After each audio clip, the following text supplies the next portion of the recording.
Os riscos de rompimento de barragens e as ações de prevenção foram alguns dos temas discutidos hoje no Fórum Mundial da Água. O repórter Paulo Leite acompanhou e traz agora as informações ao vivo para a gente. Oi, Paulo, boa noite.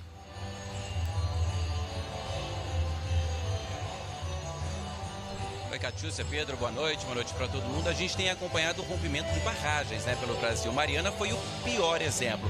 A maior tragédia ambiental do Brasil em novembro de 2015 deixou 19 pessoas mortas.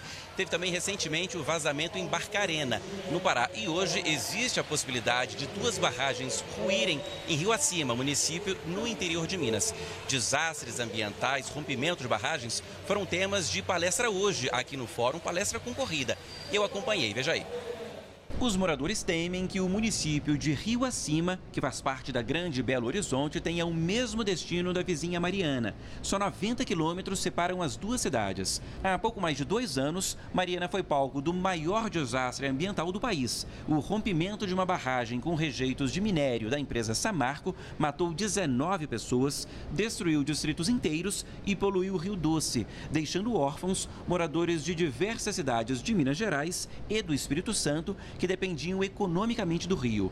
Atualmente, 2 barragens da empresa Minérios Nacional, em Rio Acima, podem ruir. Tanto é que a Justiça proibiu o lançamento de mais rejeitos. O rompimento de barragens foi tema de um dos painéis mais concorridos aqui hoje. 6 especialistas de 4 países discutiram riscos e enfatizaram a necessidade de ter programas de prevenção. Este coronel engenheiro do Exército americano ressaltou a importância de manter a população informada.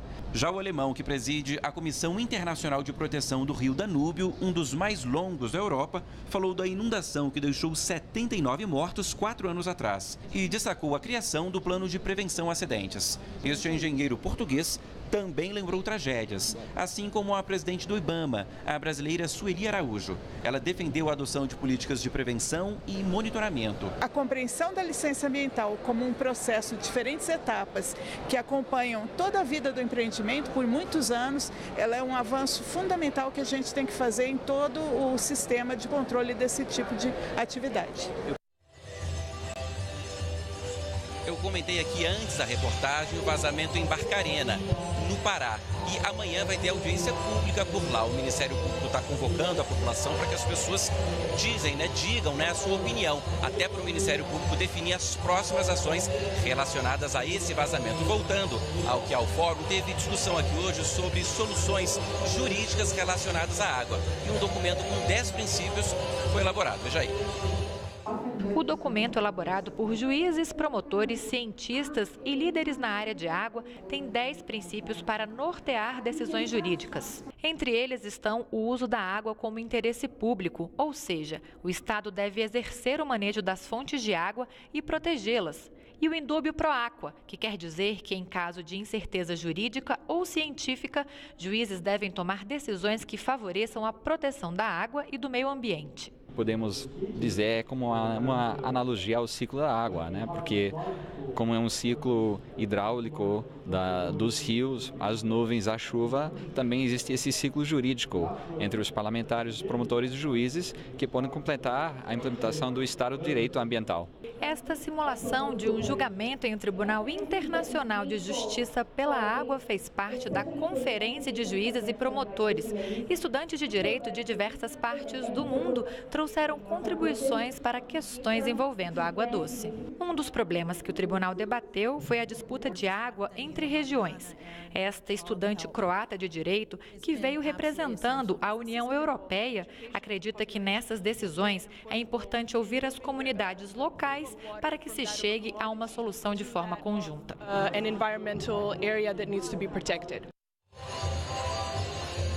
Bom, a gente está na Vila Cidadã aqui do Fórum, que é o espaço do Fórum que é aberto ao público, que é gratuito, é de graça. E vocês devem estar ouvindo aí no fundo, um forró que está acontecendo, começou há pouco e deve se estender por mais um tempo aqui hoje. O Fórum tem uma série de discussões. Eu acompanhei algumas e a Mari, que está aqui comigo, acompanhou outras. Uma delas diz respeito à indústria. Não é isso, Mari? O que você destaca? É isso mesmo. Boa noite, Paulo. Olha, eficiência do uso da água na indústria foi um dos temas de um painel que eu acompanhei hoje aqui, inclusive com líderes empresariais. E nesse painel, 3 pilares, basicamente, basicamente foram levantados para essa discussão. O primeiro deles tratando diretamente da redução da quantidade de água utilizada na produção industrial. Depois, a ideia, o segundo pilar, a ideia do impacto que a falta de água pode causar na indústria. Eles também discutiram esse tema.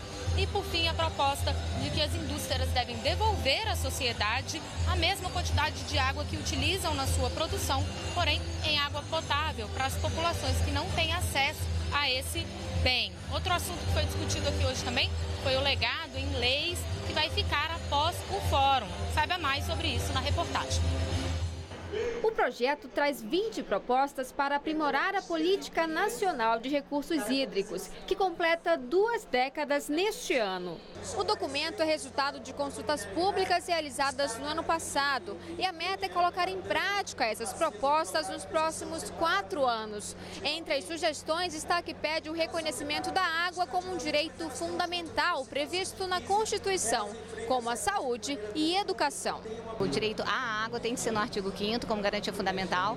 Isso implica em legitimar os tribunais internacionais, eles se tornam legítimos para evocarmos a proteção desse direito. As propostas incluem a criação da Rede Nacional de Qualidade da Água, a revisão no preço cobrado e o endurecimento da fiscalização dos recursos hídricos, além da criação da Universidade Aberta da Água e do Comitê Interministerial de Segurança Hídrica. Esse comitê teria por atribuição tentar articular as diversas políticas públicas que são afetas à gestão de recursos hídricos, de forma a permitir que os planos setoriais eles dialoguem e possam então ser implementados sem nenhum atrito. Agora, a ideia é apresentar a agenda ao Congresso e incentivar a criação da Frente Parlamentar em Defesa da Água, para dar andamento às mudanças sugeridas. 2018 é um ano eleitoral, vai haver eleições gerais, que nós teríamos uma oportunidade especial para buscar aprimorar a nossa legislação a respeito de água no país,